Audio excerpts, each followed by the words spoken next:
You do, and why we're here. Hi, my name is Michelle Burke, and I'm co-author of 15-Minute Pause, consultant, coach, and trainer. And we're here today on the International Day of Joy. Isn't it great that there is a day of joy? And I'm here to share my 3 secret tips on living a more joyful and joy-filled life. And the first tip is really easy. It's what I call feet on the ground. And if you like, you can do it with me.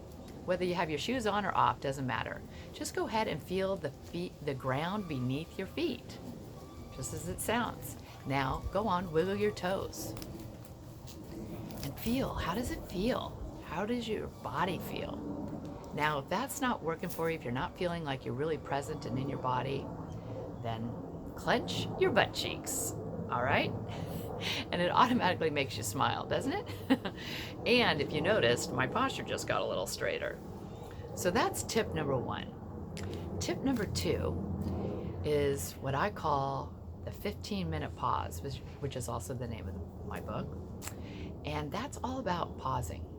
And that came to me because I was just one of those people who was rushing through life, getting up, drinking my coffee, rushing from meeting to meeting to meeting, and I'd get home and then I would just be collapsing. And I noticed my friends and clients were actually complaining of the same kinds of things. And so Lalamini and I were talking and thought, what can we do? What can we do to make a change in our life that will have us feeling good and feeling like we have more joy? We're not spending time with our family and friends. And so we thought, hey, 15 minutes. Everyone has 15 minutes. I know I can do this. And so Lalamini and I challenged each other. I decided to take a walk every day for 15 minutes. And wow, I have to tell you, it really did make a huge difference. I noticed the trees.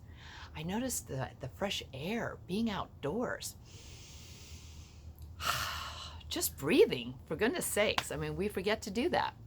Anyway, this 15-minute pause really made a difference.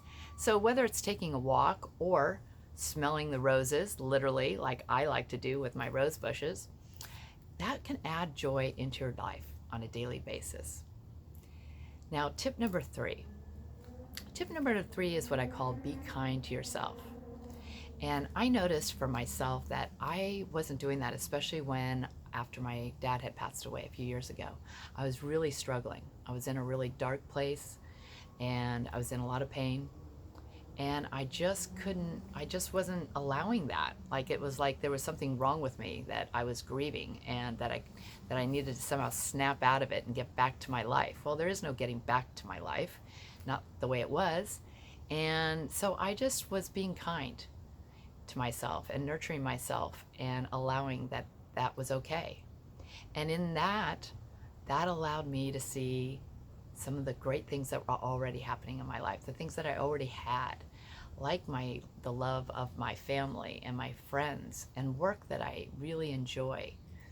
And so even though I had pain, I was able to access the joy, because for me, joy is an inside job. That's what I learned, is that it has to come from the inside. And so even in the midst of the most difficult, challenging times, we can access that joy because it lives inside of us.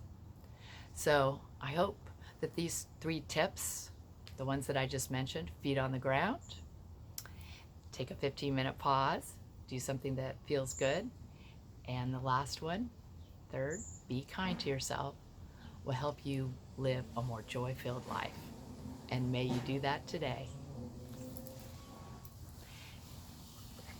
And if you're interested in getting a copy of our 15-Minute Pause ebook, you can download it from our 15minutepause.com website with the code Day of Joy.